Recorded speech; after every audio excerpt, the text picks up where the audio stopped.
Welcome everyone to another episode of Hotty Toddy Live or Report or Show, whatever we're going to call this thing. We still haven't figured it out.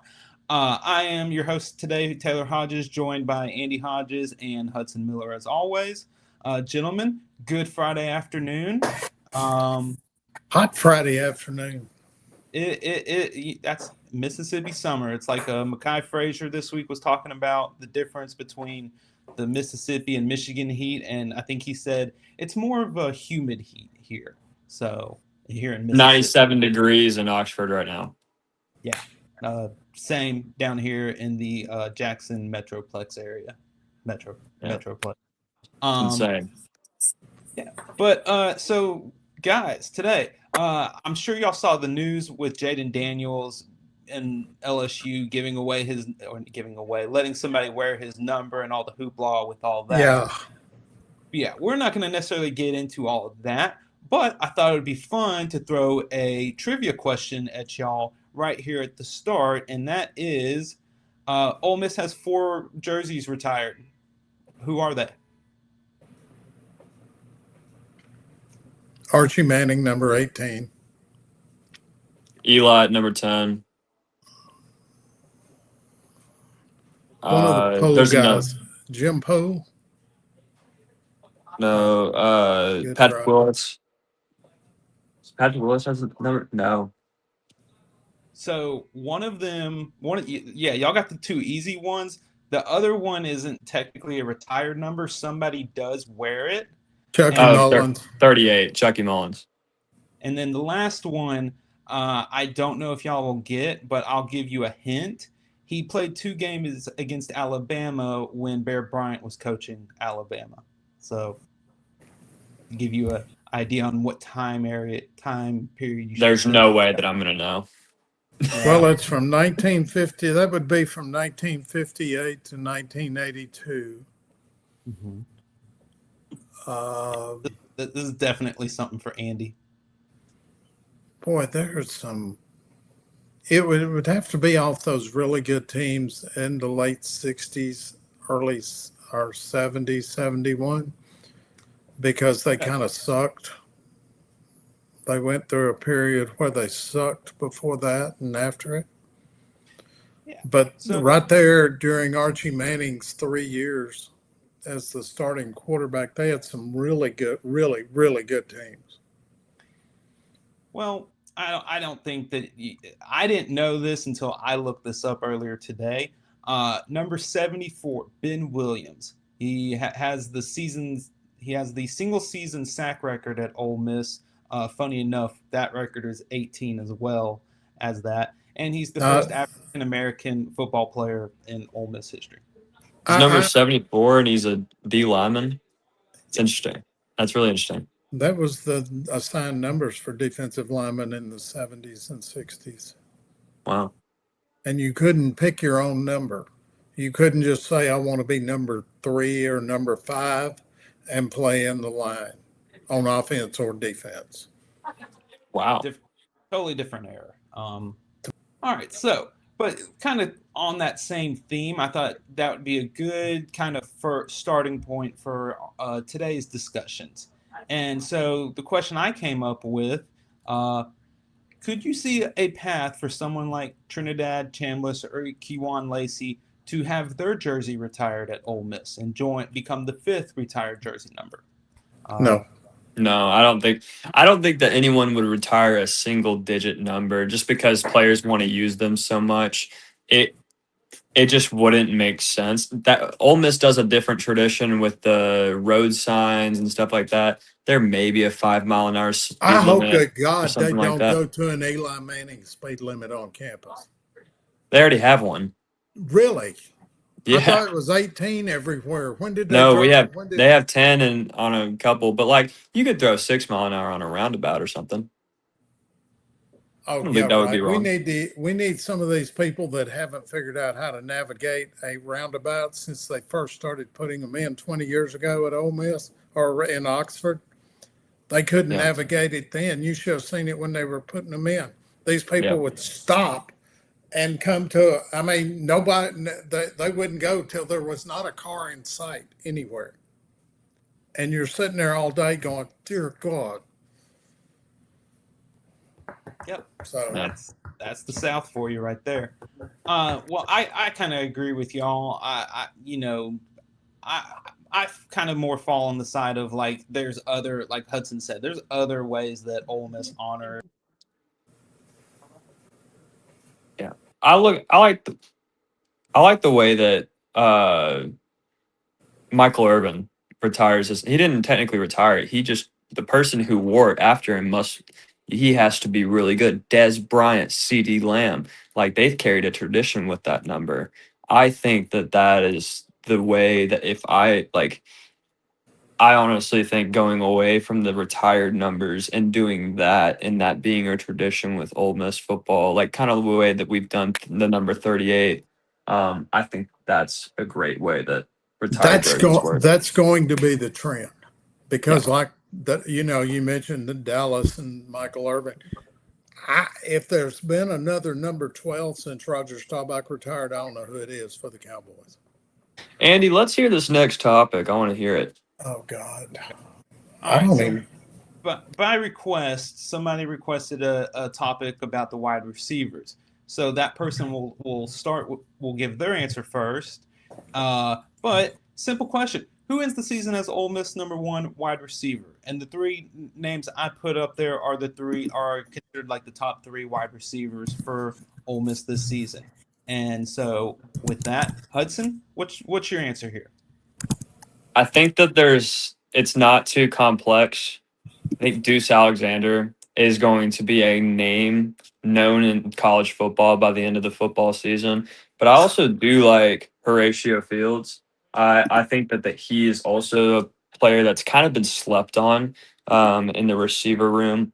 I'm really excited to see what Horatio is going to bring to the table as far as the insight that from the players that we've heard, they've all said Horatio Fields, he's going to be a standout player, and nobody's talking about it yet. Right. No, I'm hearing a lot about it. Now, if I'm hearing a lot about it, he's being talked about. He seems to be the one that's getting the most buzz from people that I talk to that have seen more of the practices and things that I have seen. And of course, like you said, Deuce Alexander's at the top. So let's just put him there and put everybody down a notch below him. And Jonte Cook, I hear some good things about him. A lot of guys that we don't really know, transfers like Darrell Gill, Isaiah Spencer. But you have to pick one. You have to pick one. Not okay. I'm gonna have a senior moment here. What's the premise? We have to pick one that's going to stand out among all these. Because you tell us that I have to pick one every time for every other topic. Well, he's starting Don't to do get into as my I do, answer, do as so I I'm say trying to do. cut him off to make him pick, Horatio Fields, so that. Who ends the season? Who ends the season? Yeah. Yeah, Deuce Alexander. I just think that Deuce is going to be such an amazing receiver this year. Like, he hasn't been looked at as far and I get it. Like Malachi Toney, Jeremiah Smith, there's great receivers in the college football pool, but Deuce Alexander is one of them. And yeah, he didn't have as much of on the stats side as last year, but think about all the other talent that we had. We had almost a first round draft pick last year and 3 other star receivers that had to be in front of him because of age and stuff like that. So there was a lot of talent in that receiver room last year, and I think that there still is a lot of talent in this receiver room. I'm going to throw a hot take that's going to contribute to that compared to last year. I think there's going to be more passes thrown than there were last year. Yeah. Because I don't think they're going to just saddle up Kewan Lacy and try to take a chance on making it through a season with him surviving a 12-game regular season with the workload like he was having last year. Yeah. Well, that's why they brought in a player like Mekhi Frazier, Joshua Dye from LSU. They still have he was a true freshman last year, Shakai Mills-Knight, I believe is the name if I got it right. So they have some talent at running back So that's kind of why I would disagree with that hot take. I think it's still going to be more balanced, and it might even be lean a little more run heavy. But Well, to give, go ahead, Hudson. oh no, you. I was saying I think that the receiver group it brings that balance as well with that running back. I mean, we have a really strong receiver group and a really strong running back group. So I honestly just think that we're going to be a powerful offense. I mean, I think we're going to run the same things that we've been playing, where it's a play action first look offense, and yeah. So And Yeah. what I think is, you're right, it's going to be a run action, play action, because that's what Trinidad Chambliss does better. Trinidad Chambliss is not a drop back quarterback. he He can he be. needs he needs the mesh point, merge, and then read and react. He's very good at reading and reacting. So 100%. what say you, Taylor? Since you're Well, the middleman. my answer was going to be Jonte Cook. I think he showed some skill last year at Syracuse, but he didn't really have a good quarterback at Syracuse. He did catch 45 passes, 549 yards, and a couple touchdowns. I think if you give him a good, talented quarterback like Trinidad Chambliss, those numbers are going to be a lot higher. And then add on to the fact that defenses, they may not look at Deuce Alexander the way we're kind of looking and talking about him, but they will be that will be he'll be the main focus of the defenses, and that's why I think it'll open the door for someone like Jonte Cook to end the season as Ole Miss's number one wide receiver. But I like that's that pick too because Jonte Cook was a 5-star out of high school. And I saw that when he was in high school. I remember I was a big Texas fan originally, and I was super excited because we've got this giant 5-star receiver that's going to come in. I've seen him all over overtime and all over OT7, and he's been killing it. And I think that we still have that guy coming into Ole Miss. I just, like you said, he's got a better quarterback. He's got a better offense around him. We have an offense that's probably going to structure plays around him as well. So, yeah, I could see a lot of talent coming from that guy, from John Taylor. Yeah, and like I looked up who the Syracuse quarterback was last year, and I've already forgotten who it was. And I don't. I'd give $20 to either of you if you could name him too. So Did uh, they even have a quarterback last year? yeah, Oh, man. every team has a quarterback technically. Yeah. Well, so I have a fun. Like always, I try and come up with a fun last question for us to discuss. And speaking of Jonte Cook, he was one of the ones that was a part of that big media day, first day of practice with all of the offensive and defensive players press conference. One thing he said that kind of flew under the radar was he said Ole Miss has ascended to the same level as Texas. My question for us is he right? Okay, And so In what way have they ascended? They don't I, have the brand that Texas does, because right or wrong, Texas has a brand. right, so I think that you just gave your answer because it's kind of a prestige thing. So it's not just necessarily on-field success and who can recruit the best players and things like that. It's the whole package. So, but Hudson, you had something you wanted to say? yeah, I heard in a or not press conference, but an interview with Trinidad Chambliss, and he was talking about how he has the want to bring Ole Miss to be a blue blood school, and I think that it does have a chance to be a blue blood school. And here's why: if we were to walk away this year with another semifinal appearance or a national championship, and then something similar the next year with Deuce Knight or whoever the quarterback is at that point, I think all of the sudden, since we are in conversation for a national championship over and over, that couldn't possibly turn us over into that blue blood slash big brand school. Yeah. What will be?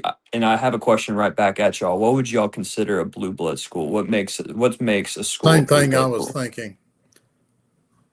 It's one of those things where yeah, we could probably sit here and debate 30 minutes on what the definition of a blue blood school is, but it's kind of one of those things like it when you see it. So It's also you going to be look at age dependent. Yeah, maybe a little bit, but you I look don't at view it. Miami as a blue blood program. I do. Absolutely. See, I don't. There's a little Modern era, dude. subjective. Notre So, Dame There's is, Michigan gonna is, Ohio State is, yeah. Texas is, USC is, Some Alabama is. some delusional person will probably say Texas A&M. I'm kind of like Hudson. My answer to the question would be no. The Ole Miss isn't on the same level as Texas yet. They're on path to being there, and I think within the next couple of years that they could be on the same level. So I think they're in that next tier, ready to break in to the we are a very good program. yeah. But now blue blood, that has to be done over decades, not seasons. yep. So that's all I had prepared for today. Were there any other hot button topics y'all wanted to discuss or? Yeah, I have one thing about the jersey thing with Jaden Daniels. I know that we said we weren't going to talk about it. Here's the thing: the whole thing's stupid, and Stupid. One of the stupidest things I saw today. yeah, it probably is one of the most stupid things ever. Look, I honestly am almost in defense of LSU because Jaden Daniels never had a retirement of the jersey ceremony. Okay, he I didn't never. even know it was. It was not a retired jersey. And so He's just if claiming it he's got the name, image, likeness rights. yeah, it was retired in his head because nobody wanted the jersey for 3 years. And he got It a was just lawyer that filed paperwork. it was a luck thing. And so yeah, it wasn't I just that's the only thing I have to say about that. That's going to do it for us today on the Hotty Toddy talk show report, whatever. We're all gonna go try and find a way to cool off from the Mississippi heat. But y'all enjoy your weekend and be safe out there, and we'll see y'all on Monday. Yeah, Hotty toddy, guys.